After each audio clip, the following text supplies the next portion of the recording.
দর্শক ভাবতে পারেন এমন 10টি সিনেমা আছে যেগুলো না হলে আজকের ঢালিউডের ইতিহাসই হয়তো অন্যরকম হতো। প্রিয়তমা, বেদের মেয়ে জ্যোৎস্না নাকি আম্মাজান, কোন সিনেমাটি ছিল সবচেয়ে বড় হিট সিনেমা? আজ আমরা জানবো সেই 10টি সিনেমার পেছনের ইতিহাস, আয়ের রেকর্ড আর লুকানো গল্প। তাহলে শুরু করা যাক বাংলাদেশের সবচেয়ে ব্যবসা সফল 10 সিনেমার গল্প।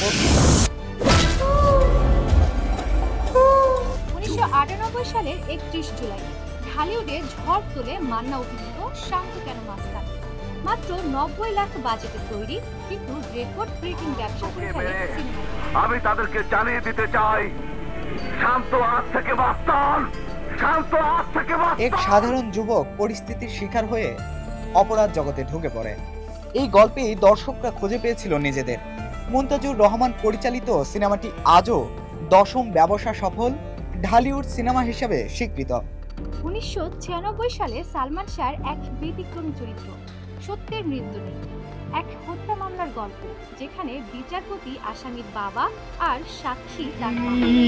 ছাড়তে হবে এসেছে খবর।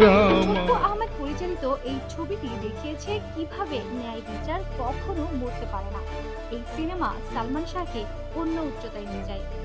আম্মাজান শব্দটি শুনলেই মনে যেন এক আবেগের জন্ম দেয়, তাই না? হ্যাঁ, একদমই তাই।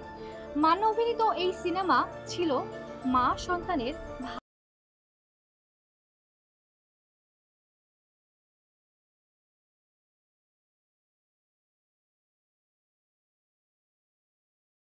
পরিচালিত। সিনেমাটি মুক্তির আগেই আয় করে নেয় 1,04,00,000 টাকা।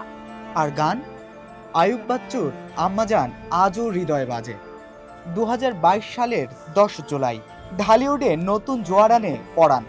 ত্রিভুজ প্রেম, বাস্তব ঘটনার ছোঁয়া আর বিদ্যা সিনহা, মিম, রাজ, ইয়াশ রোহানের অভিনয় সব মিলিয়ে এক আবেগ। 82 লাখ টাকার বাজেট, কিন্তু আয়ে গড়েছিল একের পর এক রেকর্ড। 2019 সালের ঈদে সাকিব খান ফিরলেন ব্লকবাস্টার নিয়ে পাসওয়ার্ড। গাছে পানি দেওয়ার নাম করে তুমি আমার চায়েতে পেশাব করেছো। আমি তোমাকে গুলি করব। বাজেটে তৈরি এই সিনেমা প্রথম সপ্তাহেই তুলে নেয় 11 কোটি টাকা। বাংলাদেশে এমন দ্রুততম আয় আগে দেখা যায়নি। 2008 সালে মুক্তি পেয়ে শাকিব খানের ক্যারিয়ারের টার্নিং পয়েন্ট হয়ে যায় প্রিয়া আমার প্রিয়া। রোমান্টিক, অ্যাকশন, ড্রামা সব একসঙ্গে। জানিয়ে দিলাম প্রিয়তমা, আমার আকাশ নীলে তুমি। আর সাহারার কেমিস্ট্রি দর্শকদের মাতৃ তোলে। 2022 সালে হাওয়া যেন ঝড় তুলেছিল সিনেমা হলে। কালা কালা রং জমেছে সাদা কালা, সাদা সাদা। শর্টলিস্ট থেকে গোল্ডেন গ্লোব পর্যন্ত সবখানে ছিল আলোচনায়। চঞ্চল চৌধুরীর অনবরত অভিনয়ে এই সিনেমা বাংলাদেশের গর্ব। 1995 সালের 11 মে মুক্তি পায় সালমান শাহর স্বপ্নের ঠিকানা। এটা শুধু সিনেমা না, এটা ছিল এক যুগের ভালোবাসার গল্প।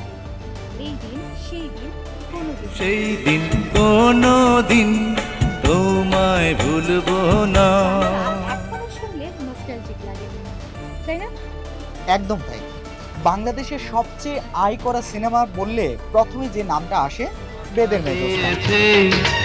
আসি আসি বলে জ্যোৎস্না ফাঁকি দিয়েছে।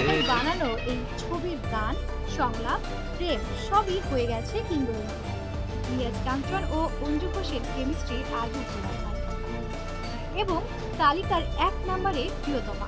2023 সালের 19 জুন মুক্তি পেয়ে ইতিহাস গড়ে ফেলে। প্রথম সপ্তাহেই আয় করে 10 কোটি টাকা। বাংলাদেশের সর্বকালের সর্বোচ্চ আয় করা সিনেমা এবং সাকিব খানের ক্যারিয়ারেরও সেরা হিট। 2.5 কোটি টাকায় নির্মিত হিমেল আশরাফের এই সিনেমা প্রমাণ করেছে ভালো গল্প ও উপস্থাপন থাকলে বাংলা সিনেমা এখনো চলে। তাহলে বলো তোমার প্রিয় সিনেমা কোনটি? আমারটা না হয় পরেই শুনলে, তার আগে জেনে নিই দর্শকদের প্রিয় সিনেমা কি হতে পারে। দর্শক তাহলে আপনারাই বলুন আপনার প্রিয় সিনেমা কোনটি, কমেন্ট করে জানান। আর এমনই সিনেমা ইতিহাস জানতে সাবস্ক্রাইব করতে ভুলবেন না। ভালো থাকবেন সবাই।